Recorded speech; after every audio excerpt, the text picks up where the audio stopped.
Martha Wilkinson clutched the letter in her trembling hands, the paper worn thin from countless readings. Her husband James had been gone for 14 months now, fighting with the Union Army somewhere in Virginia.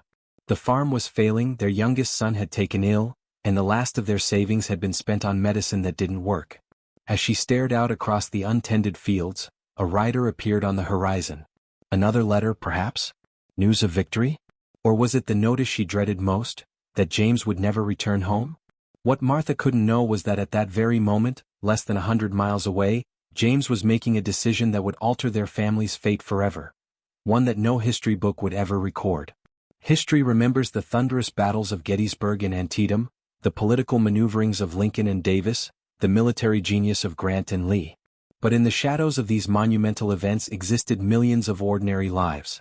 Mothers who became farmers, children who became adults overnight, families torn apart not just by geography but by conflicting loyalties. The American Civil War wasn't merely fought on bloody battlefields but around dinner tables where empty chairs stood as silent reminders of absent fathers and sons. It was fought in farmhouses where women studied ledgers by candlelight, learning to manage finances for the first time. It was fought in the hearts of children who collected scraps of metal for the war effort while praying for a father's safe return. This is the story of three families whose lives intertwined in ways they never could have imagined, their private struggles, ingenious survival tactics, and the profound transformations that no historical marker commemorates. Before the storm, 1860 to 1861, the Wilkinson family crossroads, Ohio. James and Martha Wilkinson had built their modest farmstead through 15 years of relentless work. With their 4 children, Thomas, 14, Samuel, 12, Elizabeth, 9, and William, 4. They represented the quintessential northern farming family. Their 60-acre farm produced corn, wheat, and vegetables, with a small dairy operation that Martha managed with Elizabeth's help. James, a former schoolteacher, made sure his children received education even during planting and harvest seasons. Every evening he would gather them around the hearth to read from books or newspapers, often discussing the growing tensions between North and South. "I don't understand, Pa," Samuel had asked one evening in late 1860 after James read aloud about Lincoln's election. "Why would people fight over whether other people can be owned?" James had placed the newspaper down, his weathered face solemn. "Because money and morality rarely stand on the same side, son.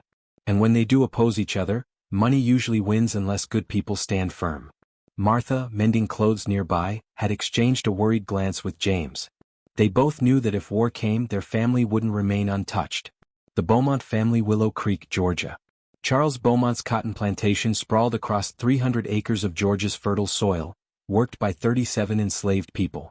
His wife Eleanor, 20 years his junior, managed the household with their 3 children, Catherine, 16, Robert, 12, and Josephine, 8. Charles, a third-generation plantation owner, saw himself as benevolent compared to neighboring slaveholders. He prohibited the worst physical punishments and didn't separate families through sales. This selective moral code allowed him to sleep at night while still profiting from human bondage. Eleanor, raised in Richmond's high society, found plantation life isolating. Her primary companion was Bessie, an enslaved woman who had nursed all 3 Beaumont children and knew Eleanor better than anyone, including her husband. In April 1861, after news of Fort Sumter reached Willow Creek, Charles hosted neighboring plantation owners on their wide veranda. "It's about states' rights," he proclaimed, swirling brandy in a crystal glass. "The federal government has no business dictating how we manage our affairs." From the shadows of the kitchen, Bessie listened, her face expressionless.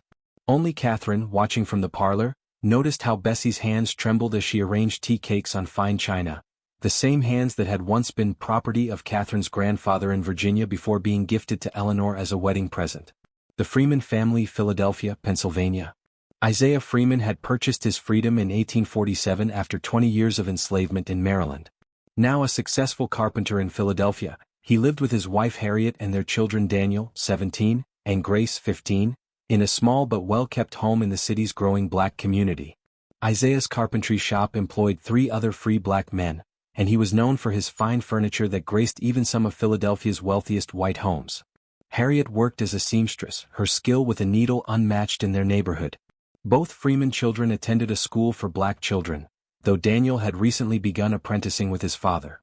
Grace showed remarkable aptitude for numbers and writing, keeping the shop's books with precision unusual for someone her age. "The war is coming," Isaiah told his family over dinner one February evening in 1861. And when it does, it will either be our deliverance or our destruction. Will you fight, Papa? Grace asked, her dark eyes solemn. They won't take colored men in their armies, Daniel said before his father could answer. Isaiah placed his fork down deliberately. Not yet. But before this is over, they'll need us. And when that day comes, we must be ready. Harriet reached across the table to clasp his hand. And what of us while you're gone? What of the shop? Then you'll do what our people have always done, Isaiah replied. You'll endure, and you'll find a way forward that no one thought possible. None of them could have predicted how prophetic those words would become. The Home Front Struggles, 1862 to 1863. July 18, 1862. Dearest Martha, we have marched through Virginia for what feels like an eternity. My feet are blistered and my joints ache in ways I never imagined possible. The boys from our town try to keep spirits high, but after witnessing what happened at Malvern Hill, many have gone quiet in a way that words cannot describe. How are the crops faring? Has Thomas managed to handle the plow alone? I worry about him taking on a man's work at his age. Please tell Samuel not to neglect his studies even with the extra farm work. Knowledge will carry him further than strong arms alone. The $12 monthly pay comes slowly if at all. I've enclosed $8 from what they finally paid us. I know it's not enough. Perhaps Elizabeth can help old Mrs. Peterson with her sewing for extra money? Kiss the children for me. Remind William what his father looks like. Your loving husband, James. Martha read the letter twice before folding it carefully and placing it in the tin box with the others. $8. It might buy flour, sugar, and perhaps a bit of coffee if prices hadn't risen again. It wouldn't cover the tax payment due in September. Thomas, she called out the window to where her eldest son was attempting to repair a broken wagon wheel. Hitch up the horse. We're going to take eggs and butter to town. But Ma, Thomas protested, wiping sweat from his brow, we need those for ourselves. Martha's face hardened with resolve. And we need money more. Your father's pay won't cover the taxes. We'll keep enough for our needs. That evening, after returning from town with precious few coins to show for their goods, Martha sat at the kitchen table with a ledger James had never allowed her to manage before the war. The numbers wouldn't balance no matter how she arranged them. Elizabeth, watching her mother's furrowed brow, quietly slipped beside her. Mrs. Peterson said I sew almost as fine as a grown woman. She'll pay me 2 cents a shirt if I help with the soldiers' uniforms. Martha looked at her daughter, 9 years old when James left, nearly 11 now, and saw the childhood slipping away before her eyes. She wanted to refuse to protect Elizabeth's youth, but the column of numbers before her offered no alternative. Very well, she said finally. But only after your chores and helping with William. That night, Martha wrote in her journal. We are becoming different people. I balance accounts. Thomas plows fields. Elizabeth sews for wages. Samuel hunts for our meat. Even little William gathers kindling without being told. James will come home to strangers who bear his name. By 1863, the Beaumont plantation faced critical shortages. The naval blockade had made cotton virtually worthless while simultaneously causing the price of necessities to skyrocket.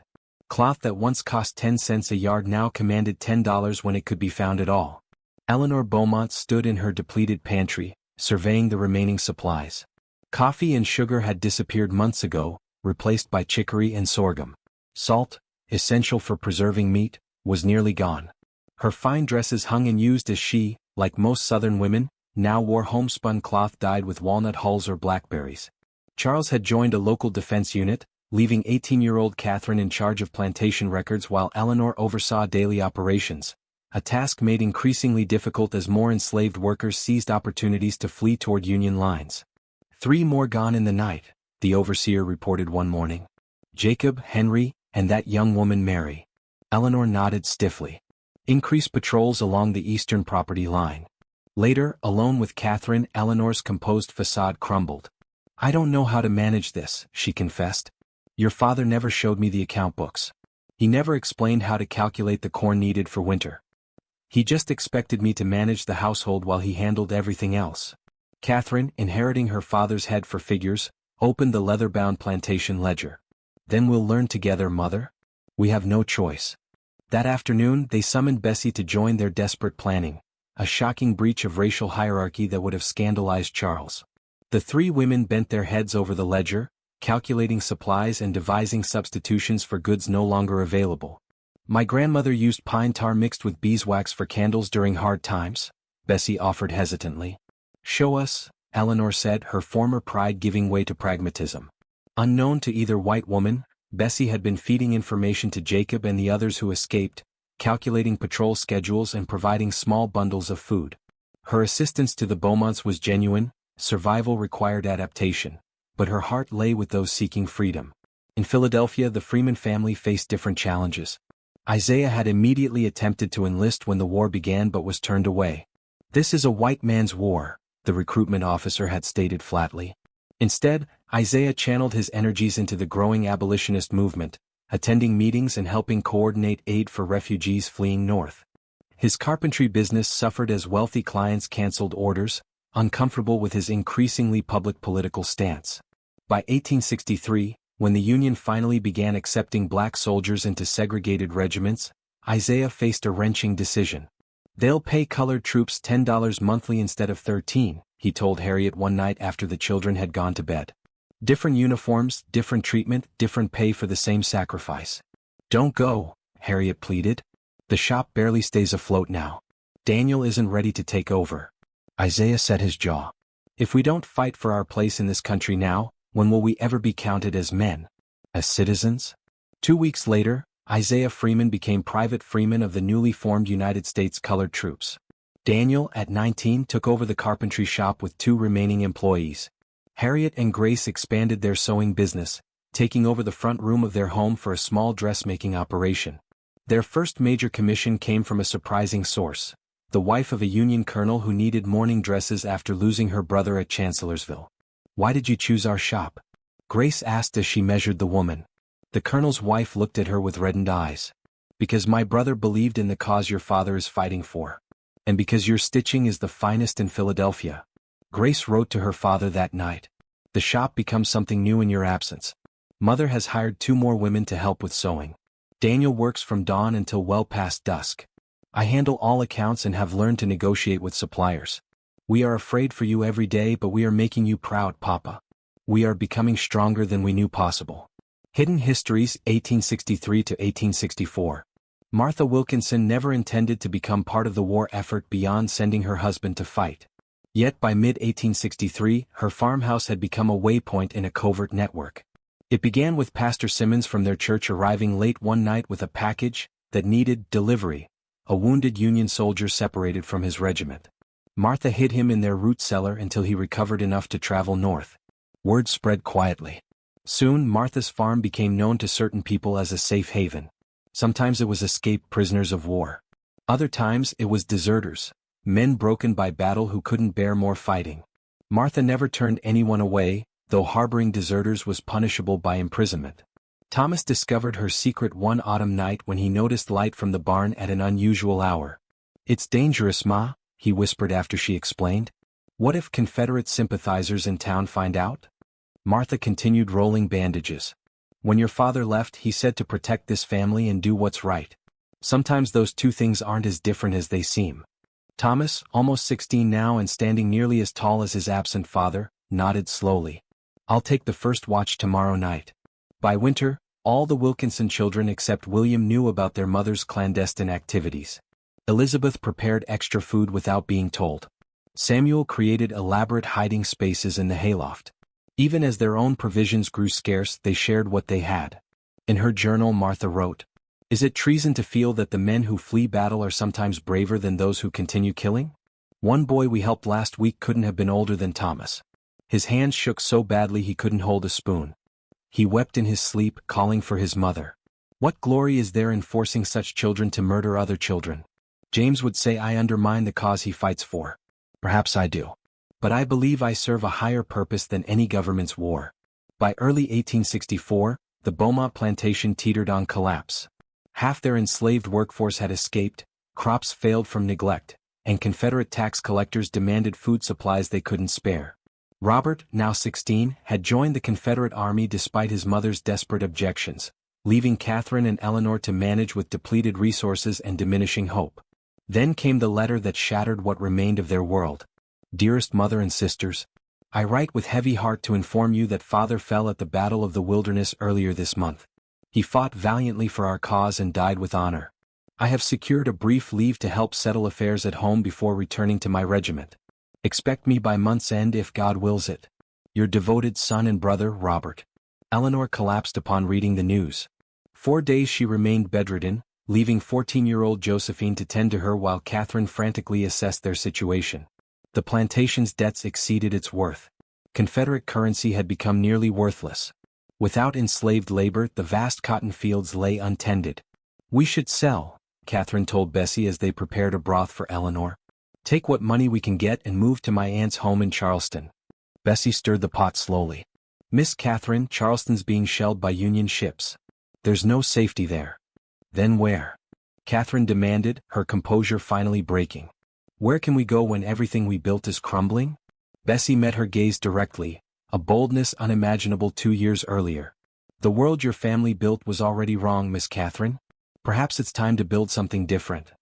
When Robert arrived home on leave, he found a transformed landscape. His father's grand plantation house stood partially empty, its furniture sold to buy food. His mother, formerly vibrant despite her responsibilities, had aged a decade in appearance. His sisters had developed a quiet efficiency that spoke of hardships he hadn't shared. I'll speak to General Johnston about a longer leave, he promised. The plantation needs.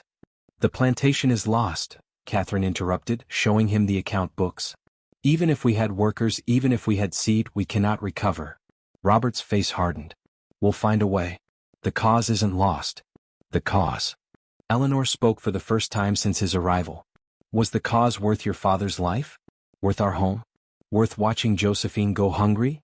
Robert had no answer that wouldn't sound hollow even to his own ears. In November 1864, Isaiah Freeman's regiment was assigned to guard a prisoner exchange near the Virginia border. Among the returning Union soldiers was a gaunt, limping man whose paperwork identified him as Private James Wilkinson of Ohio. You're in poor shape, Private, Isaiah remarked as he helped the man onto a medical wagon. Better than those still captive, James replied, his voice hoarse from months of deprivation in a Confederate prison camp. Isaiah handed him a canteen. You have family waiting? James nodded weakly. Wife. 4 children. If they've survived without me. They've survived, Isaiah said with certainty. Our families always find a way. James studied Isaiah's face. Your family? Wife. Son running my carpentry shop. Daughter keeping the books. Pride crept into Isaiah's voice. They're stronger than I ever knew. As are we all, James murmured before drifting into exhausted sleep. 2 weeks later, Isaiah's regiment marched through Georgia as part of Sherman's campaign. They passed abandoned plantations, burned fields, and desperate civilians, including 3 women walking alongside a dilapidated wagon piled with salvaged belongings. Please, the oldest woman called out as Union soldiers passed. Can you spare any food? Many soldiers ignored their former enemies, but Isaiah stopped, recognizing desperation transcending battle lines. He offered hardtack and salt pork from his rations. I'm Eleanor Beaumont, the woman said, her former gentility visible despite her ragged appearance. These are my daughters, Catherine and Josephine. Isaiah nodded politely. Private Freeman, United States Colored Troops. Catherine stared openly at his uniform, never having seen a black soldier. Josephine, less constrained by fading social codes, asked, Is your family safe, Private Freeman? In Philadelphia, yes, he answered. Is your destination secure? Eleanor looked away. We have relatives in Savannah. If Savannah still stands. Isaiah didn't tell them that Sherman's forces were heading there next. Instead, he pointed to a crossroads. That eastern road bypasses the main march. It might be safer. This small mercy, enemy helping enemy, went unrecorded in any official history. But Catherine Beaumont would remember it decades later when, as a schoolteacher in Reconstruction, Georgia, she found herself defending the rights of black students to receive education. Reconstruction of Family Life, 1865 to 1870. James Wilkinson finally returned to his Ohio farm in February 1865, 3 months after his prisoner exchange and subsequent hospitalization. The man who came home bore little resemblance to the one who had left, 20 pounds lighter, hair grayed, left leg damaged beyond full repair. He found his family similarly transformed. Martha, once dependent on his guidance, now managed their finances with confidence born of necessity. Thomas, 18 and broad-shouldered, handled the farm work James could no longer perform. Samuel had developed a talent for mechanical repairs that kept their equipment functioning despite replacement parts being unaffordable. Elizabeth, at 13, could preserve food, sew clothing, and negotiate prices at market like a woman twice her age. Even 8-year-old William, who barely remembered his father, had specific responsibilities critical to their collective survival. The first weeks were awkward, a painful readjustment as James struggled to find his place in a household that had learned to function without him. "You've changed the crop rotation," he noted one evening as Martha reviewed her planting plans. "The soil was depleting," she explained. "Mrs. Gunderson, her sons both fell at Antietam. She showed me how alternating wheat with clover restores what's lost." James nodded slowly. "You've done things I wouldn't have thought of." "I did what was necessary," Martha replied, her voice neither apologetic nor proud, simply factual. The true reckoning came when James discovered Martha's journal and read about the fugitives, both Union and Confederate, she had sheltered. "You could have been arrested," he said, voice tight with anger and fear. "You risked everything I was fighting to protect." Martha looked at him steadily. "And what exactly were you protecting, James? A government? A flag?" "I was protecting humanity, broken boys who couldn't bear more killing. Men desperate to see their families again. That's not your decision to make. It became my decision when you left me to make every other decision alone." The silence between them stretched, painful and taut. Finally James spoke, his voice softer. "Tell me about them. The men you helped." As Martha shared her stories, something shifted, the beginning of understanding between who they had been and who they had become. The Freeman family's reunion came in July 1865, when Isaiah returned to Philadelphia with a sergeant's stripes and a pronounced limp from a wound at the Battle of Olustee. The carpentry shop had not merely survived but thrived under Daniel's management. By partnering with Harriet's expanding seamstress business to create cabinets specifically designed for sewing supplies, they had carved out a unique market position that attracted customers regardless of political sympathies. "You've built something I couldn't have imagined," Isaiah told his son as they toured the expanded workshop. Daniel, now 21 and carrying himself with quiet confidence, shrugged. "We had good foundation." Grace, having discovered her talent for business, had secured a position as bookkeeper for a merchant who supplied fabric to Harriet's shop, one of the first black women in Philadelphia to hold such a position. "Will you take the shop back now?" Daniel asked one evening, the question that had hovered unspoken since Isaiah's return. Isaiah studied his son's face, no longer a boy's but a man's, with faint worry lines already forming around his eyes. "No. You've earned the right to make it your own. I'm thinking of something different." Within months, Isaiah had established a training program for formerly enslaved men arriving in Philadelphia. Using skills from both his civilian and military experience, he taught carpentry, basic literacy, and urban survival skills to men transitioning from plantation to freedom. "This is my real service," he told Harriet. "The war was just preparation. The Beaumont women never reached Savannah. Sherman's forces arrived before them, and they instead found refuge in a small Georgia farming community where former social distinctions meant little amid shared devastation." Robert returned in late 1865, his Confederate uniform replaced by civilian clothes, his youthful certainty shattered by defeat. He found his mother and sisters living in a 2-room cabin, supporting themselves by sewing, teaching local children, and growing vegetables in a small garden. "We can rebuild," he insisted, unable to accept their changed circumstances. "The land is still there." "The land means nothing without people to work it," Catherine replied. "And those people are rightfully free now." Their argument became a recurring one, with Robert clinging to remnants of their former life while his mother and sisters adapted to new realities. Eleanor found unexpected purpose teaching former house slaves to read, an illegal activity before the war that now gave her days meaning. Josephine, at 17, assisted the local doctor, discovering an aptitude for medical care. Catherine established a small school, teaching both white and black children despite community opposition. "They would be ashamed of us," Robert said bitterly one evening, referring to their father and the gentleman planter tradition he represented. Catherine looked up from grading student papers. "Perhaps. Or perhaps they were wrong and we are finding a better way forward." By 1870, their paths had solidified in their divergence. Robert moved west to Texas, unable to reconcile himself to the transformed South. Eleanor, Catherine, and Josephine remained, building lives that would have been unimaginable in their plantation days, smaller in material wealth but expanded in purpose and human connection. The Civil War's official history records battles won and lost, territories captured, proclamations issued, and leaders immortalized. But its true legacy lived in millions of transformed private lives. In families like the Wilkinsons, Freemans, and Beaumonts, who found strength they never knew they possessed. Martha Wilkinson never returned to being solely a farmer's wife. After the war, she became a respected voice in community decisions, using skills forged in crisis to improve their small Ohio town. James, his body permanently damaged, found new purpose teaching at the local school, sharing first-hand history lessons that textbooks couldn't capture. Their children grew up understanding that adaptation wasn't weakness but survival's highest form. Isaiah Freeman's training program expanded into one of Philadelphia's most respected institutions for advancing Black economic opportunity. When he died in 1883, over 200 former students attended his funeral, each carrying a small wooden object they had crafted in his honor. Daniel maintained the family business until the 1890s, when his own son transformed it into a furniture manufacturing company that employed dozens. Grace eventually opened a small bank serving the Black community, breaking barriers few women of any race had crossed. Catherine Beaumont never married, devoting her life instead to education in post-war Georgia. Her small school evolved into an academy that became known for its progressive approach to learning regardless of race or gender. Eleanor lived with her until passing away in 1879, having witnessed a world transformed beyond recognition from the one she had been raised to navigate. Josephine married a Union doctor who had remained in Georgia after the war, their home becoming a symbol of North-South reconciliation in their community.